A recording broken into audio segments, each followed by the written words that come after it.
que era candidato oposicionista, ou mesmo o Gabriel Boric, atual presidente, tinham políticas pouco fortes, né, em relação ao combate à imigração.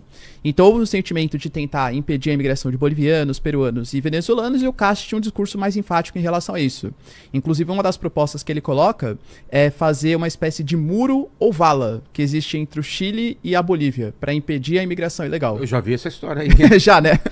Mas ele fala que ele admira o Trump como presidente geral, que na economia ele vai seguir os passos do Milei e que na segurança pública vai seguir os passos do Nayib Bukele. Mas isso durante a campanha. Quando ele foi eleito, ele prometeu fazer um discurso de coesão nacional. O Chile é um país que ele, excetuando o governo Pinochet, claro, que ele tem um período de uma democracia bem interessante. Tanto, por exemplo, desde 2010, direita e esquerda ficam se revezando no poder. Gabriel Boric, o PEN agora, né, o Cast, por exemplo, agora. E por mais que você tenha, claro, divergências ideológicas, o Congresso ele é muito bem separado, as propostas são muito bem discutidas. Então, a América Latina ela caminha de maneira geral por um caminho mais à direita. E acho que tem duas eleições que podem mudar bastante esse rumo no ano que vem, que são as eleições da Colômbia, que o Gustavo Petro, presidente de esquerda, pode sair, e claro que as eleições brasileiras, né? O Brasil, querendo ou não, é o principal PIB, é a principal população da América Latina, e uma eventual vitória da direita acho que consolida um avanço da direita na América Latina como um todo. Tá certo. Vamos falar do confisco da Ucrânia, na Ucrânia, então. O que é isso daqui? Então, se bem que a notícia agora aparentemente está mudando já, né, Vilela? A geopolítica é complicada, né? Por quê? A União Europeia ela votou na semana passada o confisco de bens e ativos da Rússia. A Rússia hoje ela tem mais ou menos ali cerca de 210 bilhões de euros que estão congelados em ativos nos bancos europeus, principalmente em Bruxelas, na Bélgica. A União Europeia votou na semana passada o confisco desses ativos para repassar cerca de 160 bilhões em direção aos ucranianos na forma de ajuda financeira.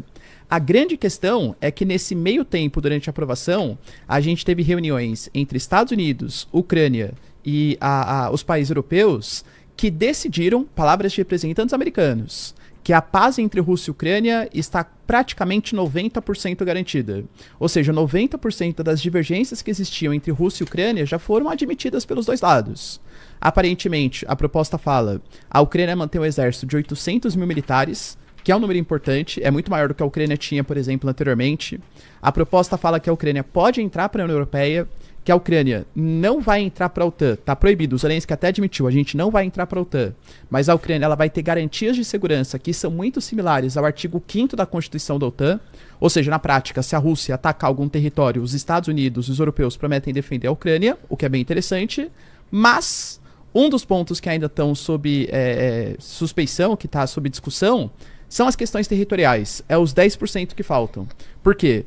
Estados Unidos e Rússia ainda falam que só assinam um acordo de paz se toda a região de Donbás, inclusive as regiões que a Rússia não avançou, ficarem com os russos. Já a Ucrânia fala que só aceita o processo de paz se tudo que a Ucrânia recuar dos seus territórios, a Rússia também recue. Então a questão de disputa territorial ainda são os pontos que faltam.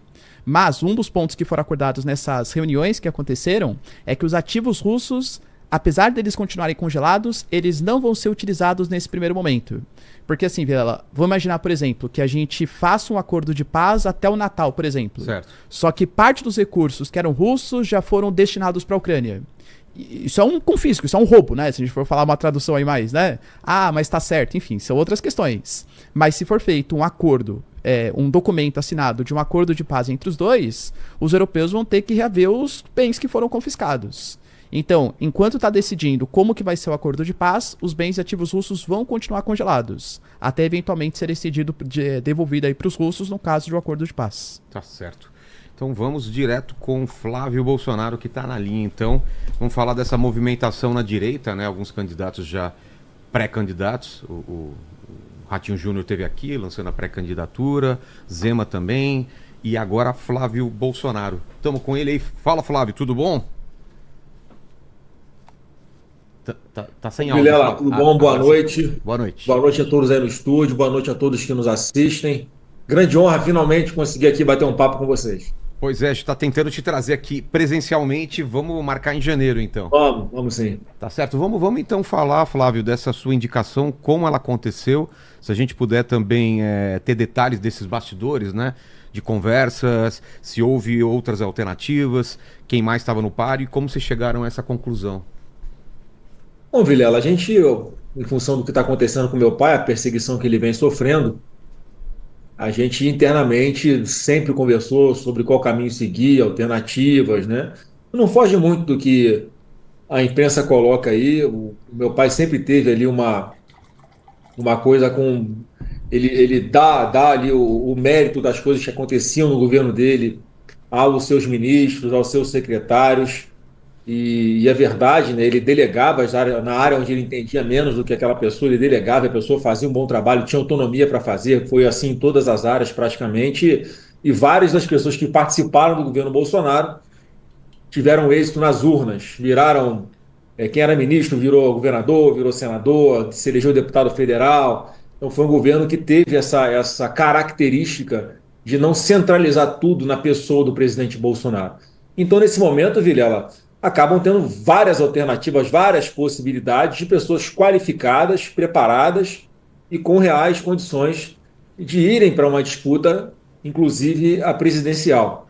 Então, como eu sou um produto 100% da costela do presidente Bolsonaro, eu me elegi a primeira vez em 2002, portanto, estou há 22 anos na política já, 4 mandatos de deputado, e agora exercendo o mandato de senador da República. Eu sou advogado, eu sou empresário, eu tenho aqui uma vivência. Esses 4 anos perto do presidente Bolsonaro foram de grande aprendizado, de muita experiência de como funciona o jogo do poder aqui em Brasília, né? E o Bolsonaro entendeu por bem nesse momento, percebendo que estava aqui uma bateção de cabeça danada, em especial dentro do nosso campo de centro-direita, enfim, com um funil cada vez, né, mais chegando ali no gargalo fino. Ele entendeu por bem colocar o meu nome. Ele já tinha conversado algumas vezes comigo sobre isso, perguntando se eu poderia, se eu aceitaria essa missão, porque é uma missão. Eu tenho a minha zona de conforto, vamos chamar assim, Vilela, era tentar uma candidatura à reeleição a senador no Rio de Janeiro. As pesquisas me colocam lá em primeiro lugar, então seria uma reeleição a preço de hoje, né, bem encaminhada. Mas em função de tudo que está acontecendo, eu entendi aqui, pedi aqui orientação de Deus e, enfim, senti no coração que aceitaria ir para essa missão, e me sinto preparado e com o aval daquele que eu mais respeito na política, que é o Jair Bolsonaro, tá colocada essa pré-candidatura.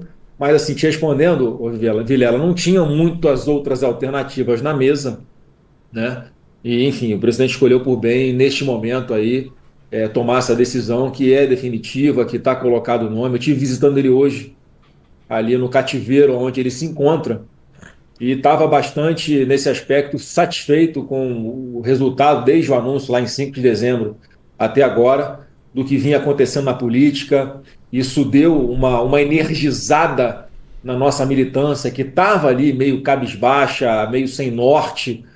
Então, no primeiro momento, foi aquele barata-voa, as pessoas, muitas sendo pegas de surpresa, apesar de o meu nome, Vilela, já que meu nome já estava sendo ventilado como uma alternativa, mas eu não era o mais cotado, eu reconheço isso. E, enfim, agora o momento é que eu acho que já estabilizou essa pré-candidatura, e o momento agora é de começar a fazer as análises de cenário nos estados, com os outros partidos, para ver que decisões vão ser tomadas, quem vai caminhar com a gente ou não vai. Então, acho que o momento agora já é esse, todos enxergando que foi uma pré-candidatura séria, né, e que, enfim, tem tudo aí para ser bem sucedido. Eu fiz essa pergunta, Flávio, porque eu não sei dos bastidores na família, com teu pai ou com o Eduardo, mas toda a mídia, né, ela ficava ventilando sobre o nome do Tarcísio, da Michele e do próprio Eduardo, e todo mundo foi pego de surpresa com teu nome. E aí veio o dólar disparou no dia do teu anúncio, né? O mercado financeiro reagiu também de uma maneira estranha. Como que você vê isso sendo, como você mesmo disse, né? Não sei se a palavra é azarão ou menos esperado. Isso Foi só porque não veio a imprensa? Já era uma ideia antiga? Ou realmente nessa sucessão estava primeiro o Eduardo, aí teve esse problema com as sanções e depois foi passando para você? Ou a Michelle nunca foi uma opção mesmo? E o Tarcísio como fica nisso? Se você já falaram com ele antes ou simplesmente comunicaram? Não, Vilela, na verdade, assim, os nomes que estavam na mesa é esses que você falou mesmo, e É. não tinha tomado de decisão porque a gente sempre fica esperando que, enfim, em algum momento volte a ter justiça nesse Brasil, né? Nós podemos sonhar com vai voltar a ter democracia plena no nosso país. Então, em função disso, havia a necessidade de continuar acreditando que a gente conseguiria ali aprovar um projeto de lei de anistia que colocasse o Bolsonaro livre, colocasse o Bolsonaro de volta nas urnas, permitindo que o povo, este sim, tenha legitimidade para escolher quem seria o próximo presidente da República. Mas a gente foi vendo que o cerco foi apertando, a classe política, em sua grande parte, até com um certo medo, né, do que estava acontecendo, de sofrer represália, porque isso tem acontecido, né, constantemente. Então chegou um momento que ele entendeu que tinha que ser feito dessa forma. A primeira pessoa que eu fui conversar, depois que o Bolsonaro tomou essa decisão e, enfim, me indicou ali para para colocar o nome como pré-candidato, a primeira pessoa que eu fui procurar foi o Tarcísio.